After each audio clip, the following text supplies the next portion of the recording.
Комбајните со полна пареа ги орат површините посеани со јачмен. Жетвата во Штипско е воек. Годинава приносите преполовени, но трудот на земјоделците ќе се компензира со малку повисока цена.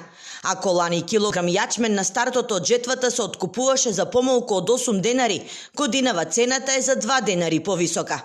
Сепак, голем дел од производителите не се задоволни. Пшеницата ќе биде најверојатно 12 или 13. За јачменот понудија 10 денари од купувачите, па ќе видиме како ќе биде. Меѓутоа, пуно производители не се слагат со таа цена. Мислиме дека околу 12 динара е реална цена за јачменот. За пшеницата 13. Од ресорното министерство советуваат овогодинешниот род земјоделците наместо да го предаваат да го складираат во амбарите. На тој начин ќе добијат на цена, бидејќи откупната цена сега е и пониска.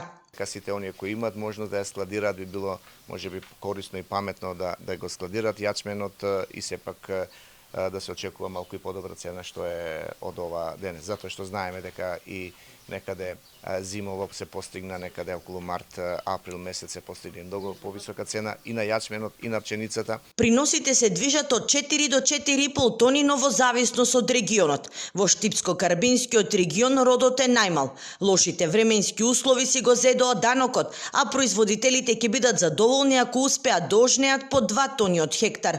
Лошата откупна цена и слабиот род е причина да се намалуваат површините под житни култури. Според Државниот завод за статистика, во изминатите 2 години за 1000 хектари се намалени житните површини во државата.